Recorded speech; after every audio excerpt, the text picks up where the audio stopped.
Hello, welcome to Akron Local News. I'm George Carter, and you already know we paint positive images of our people every day. Today, we are fortunate to have the 5th Ward Councilman, Mr. Johnnie Hanna, with us today. How are you, Mr. Hanna? I am well. Thank you so much, George, for having me today. It is an honor for me to come and present myself and Ward 5 on your podcast today.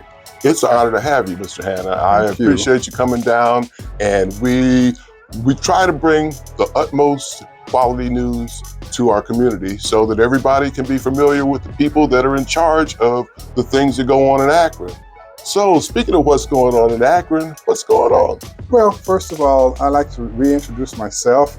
I'm Johnnie Hanna, Councilman Johnnie Hanna from Ward 5. I represent from the east side to the south side to the north side. I've been in the seat for about a year and a half, and it's been a smooth ride so far, and I'm enjoying the ride. I can bet. Yeah, I see you down there every week, and you have plenty to say, and you present yourself very well. You're very professional and very timely on all the things that you do, and the committees that you're a part of. I'm sure they roll just as well. Yes. So, how's Ward 5 doing? Ward 5 is running pretty good right now. In the beginning of after I was elected, it was kind of rocky. Number one, we had the waste transfer station issue in Ward 5, and that was because waste management wanted to move that waste transfer station from East Exchange Street to another location in Ward 5, which was on Archwood and Kelly Avenue.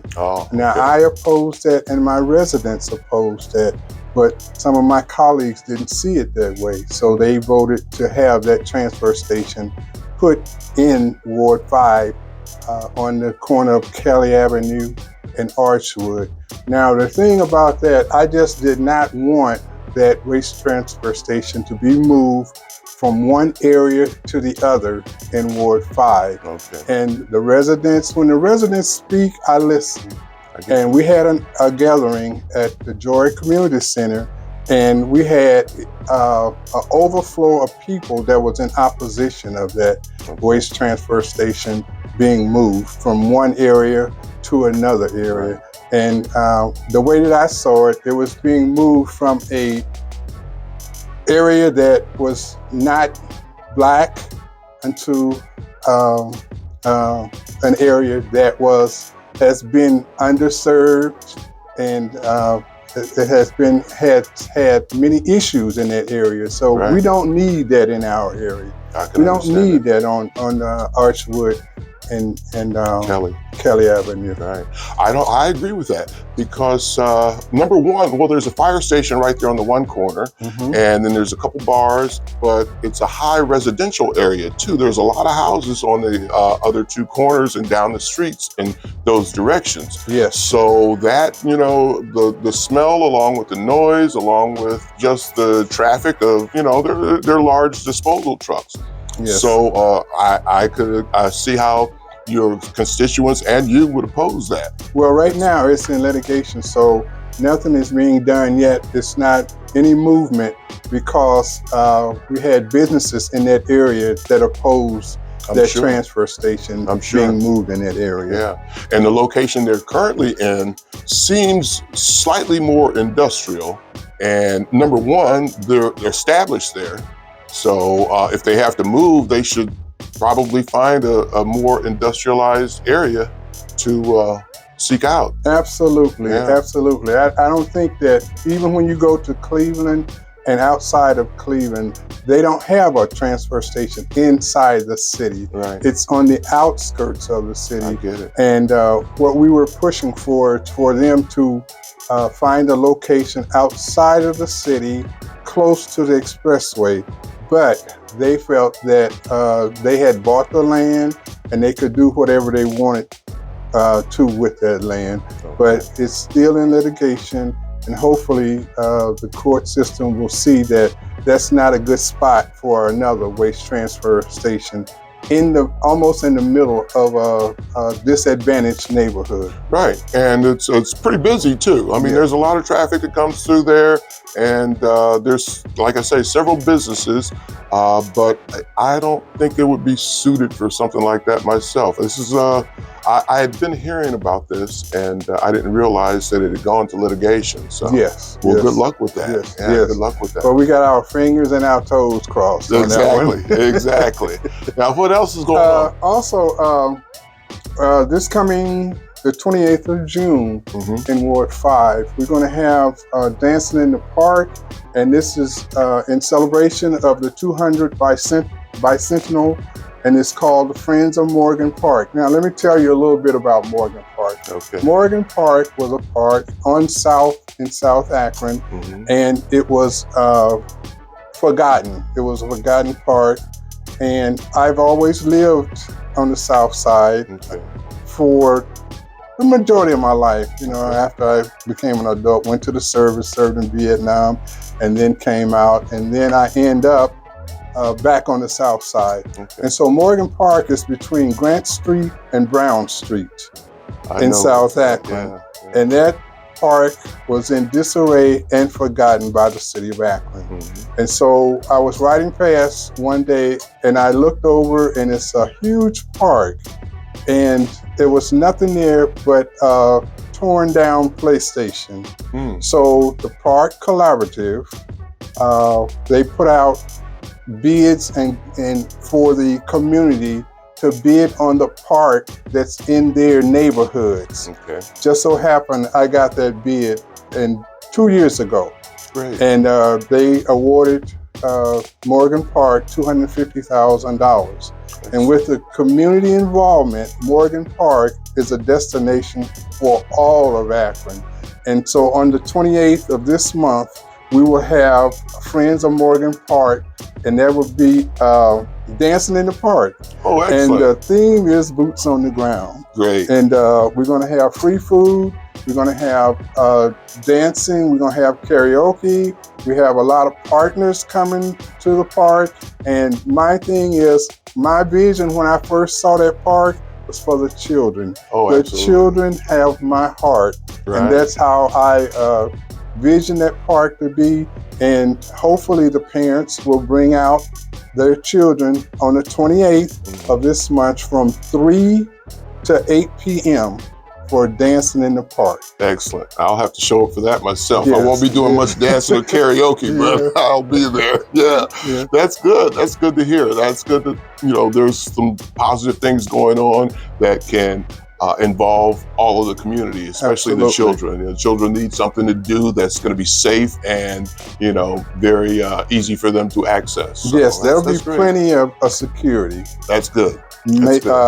Sometimes people don't want APD around at their fairs, but we need security because there are too many guns in our neighborhood. Every neighborhood. There's sometimes people just don't realize that the person standing next to you might have a gun. And if we don't have security, we have chaos. And we don't need that. We don't need that. There's too many careless people, primarily younger people, but not always. There's some grown adults that actually should know better, but still act unaccording to, everyday life should be. So I get that. So hopefully things will go very smoothly and without any incidents. Speaking of which, has there been any further developments on what went on last summer or just off or on Kelly Avenue? No, I think that APD, they did that investigation and no one has been charged yet. That's a shame. That's, sometimes troubling because it doesn't take this long for APD to come up with what happened. Now, the thing that their hands are tied because no one wants to step forward and assist in that investigation. And there were numerous people there. And I'm quite sure someone in that crowd knew who that person was right. in that car that came Right. by there and started to shoot up. Probably in the area. saw them very well. Absolutely. In fact, yeah. But So it's unfortunate. It's like, well, I've heard that saying: if you snitchers get stitchers. Right. And right. you know, that puts fear in people's heart, because you never know, if you stand up and do the right thing, somebody gonna come and, you know, take you out. That's a possibility. However, they can, you know, anonymously come and bring information, and no one really has to know who brought that information. Yeah, but if you're afraid, you don't think about that. That's true. Because That's true. you don't know who's going to tell on you, and and who was next to you when that happened, and they can also step forward and say, well, you know, so and so did that. You know, they told the police on you. Right. And so when you're afraid, you don't volunteer any information. Yeah, that's too bad. That's too bad, because there's too many careless people with guns, and that's one of our major problems in Akron right now, is the violence. You know, not only police violence on the community, but also community violence on the community. You know, that's really tragic. You know, that people have not been raised well enough to properly conduct themselves. I guess it's the bottom line to it, you know, and it's unfortunate, but that's the environment we live in right now. Yes. But moving on is well, first of all, I'd like to, you know, to send out condolences to the family of the 2 young males that were shot and killed in the Akron area within the last 2 weeks. Oh, yes. 15 years old. Right. And you know, that's troubling to me, that a 15-year-old can have a gun. Exactly. A 14-year-old can have a gun. Right. You know, I hate to keep on going back to when I was a little boy, but we never had those issues. Right. You know, I can't even remember when I was a young man going to one of my peers' funerals. Right. You know, I didn't go. I never thought about going to a funeral at 14 and 15, other than for older people, my aunt or uncle. Right. But now it's an everyday occurrence in our neighborhood. It is. That's the majority of the people that we are memorializing is younger people. Yeah. You know, they're going faster than the older people in some cases, you know. So. And that's really sad. It is. That's really sad. And I think that we as Black people, we should take accountability for that, because we are at a point right now that everything is going against us as far as advancement in our neighborhoods. Right. And if we continue to let our Black youth be killed, and we kill them, that's a form of genocide. Right. And these young men, their lives were snuffed out at 15. They don't have a chance to reproduce, which means that our population will be minimized if this continues. And so I just, my condolences to the family, and I'm just praying that we look at each other as human beings, and we continue to talk to our young Black males, because basically those are the ones that's dying right now as Black males. We very seldom hear about Black females. Right. But hopefully, and hopefully it'll stay that way. It won't. The fact that there won't be any females. Absolutely. Yeah. Absolutely. Yeah. Absolutely. Yeah. And the biggest excitement that I've had the last few days is that Goodrich Junior High will be demolished. That's awesome. Now, that has been a project not only for myself, but my predecessor, that that building comes down. Now, it's long overdue. As I toured council my first year, I saw many buildings in Akron that I thought should not have been demolished before Goodrich, but it happened. Right. But I'd like to thank the mayor and the service director for moving forward with that demolition of Goodrich. Now, it's going to take a little while before they knock it down because of the asbestos, and they have to clear all that out, and then they have to take bids. They're going to have to take bids, and they'll probably take the lowest bidder to finish knocking that building down. But I'm quite sure the neighborhood is jumping up for joy because I sent the people that I had an email. I sent them an email out just yesterday and explained to them that Goodrich Junior High School will be demolished. That's excellent. Yes. I'm sure there was a lot of vagrancy and all sorts of things going on there. Yeah, and it was only a matter of time before they'd probably find a body in there or something. That was a major concern with the neighbors, that the kids would go inside, and fall through one of the stairwells and not be able to get out. And then there were numerous fires in that building. And then you had homeless people living in there. And it was just a mess in that area for the residents in that area. Yeah, I get it. So it's good that you are the new councilman and you're doing your job quite well, I would say. Thank you. Thank you, because Akron needs people who are concerned about their constituents, their neighbors, and all of the city, as a matter of fact. Absolutely. One thing I'd like to see also happen, how's the roads in the Fifth Ward? The roads are not bad in some areas. Okay. Some areas in the Fifth Ward, they need improvements. But as far as, I think the city, needs improvement roads. Absolutely. Even downtown. Between, between our studio and Market Street. Main Street. It's almost like I can't imagine driving on the moon would be any worse, So that's been an issue, and I think a resident brought that out a few weeks ago. Between Summit Street and Main Street, it's really rough. It's really rough. And I've driven it, so I know exactly what you're talking about. Right. And to be under consideration for an all-American city, and for the roads to be in the conditions that they are, is baffling to me. But hopefully we can get some relief. There's a new budget out, and I hope that the areas that need it, including some of the less advantaged neighborhoods, can get some relief from that too. Well, they're going to start downtown, in the downtown area first. Sure. That's just a given, And the city is pouring out a lot of money in the downtown area. Even with the mayor's speech the other day, a lot of money is being invested in downtown. I heard him speak about investing on the outside of downtown, but not as much as I would like. I get it. Yeah.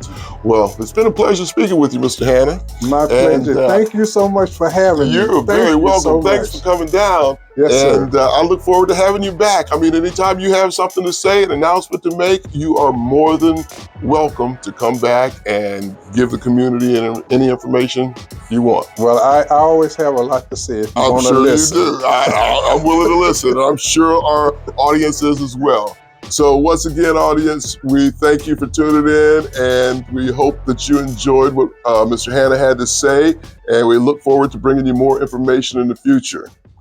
Good day. Hi, folks. Mayor Shamus Malik here. Just want to shout out AkronHipHop.com and the Reporter newspaper. Appreciate you bringing information to our community, sharing what's going on in our community, sharing positive stories, and really helping us have conversations to move Akron forward. Never more important. Thank you so much.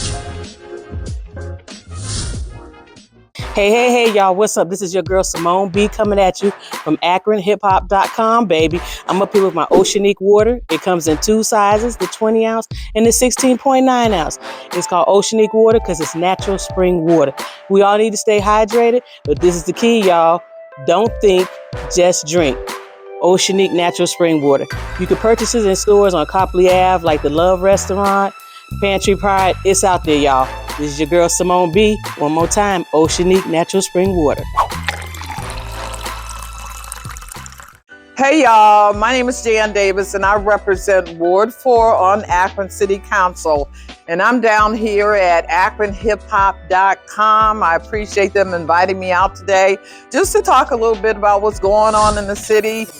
But I just want to say to you all, I'm here and I'm ready and willing to do this work. Been doing it for the last year. Great things are happening. So if you need to reach out to me, if you need anything, you can contact me at 330-564-3503. Or if you just want to email me, hey, why don't you try ward4@akronohio.com. Let's do this. We got a lot going on. A lot of things got done. More things are going to get done. And I just need you on board with me. And I just want to say thank you once again to akronhiphop.com. And Ward 4, I love y'all. Hi, I'm Pete Pruitt, CEO, founder of Peter James Behavioral Health. I just want to give a shout out to akronhiphop.com for the opportunity to come on here and just talk about our agency. We are a community health agency that specializes in mental health and behavioral health services for youth, adults, and families. Look us up. We are here. We are different than most agencies we've lived, where most of our clients live at. We come from some of the same struggles. So give us a call. We make sure that all of our services are tailor-made directly towards you. We meet you where you're at. Thank you. Akron's #1 comic book store is Red Curtain Comics and Collectibles, located at 3235 Manchester Road, Akron, Ohio. Offering a wide range of new and old comics, collectibles, and gaming supplies, including Funko Pops, original artworks, and trading cards. They also have a pull list service, which allows the customers to save on comic book orders and participate in exclusive monthly giveaways. Red Curtain Comics and Collectibles, Akron's #1 comic book store, open Tuesday through Saturday, 11 a.m. through 6 p.m. For more information, call 234-334-1050. Remember, Red Curtain Comics and Collectibles at redcurtaincomics.com. This has been a podcast from the Mecca Media Social Media Network.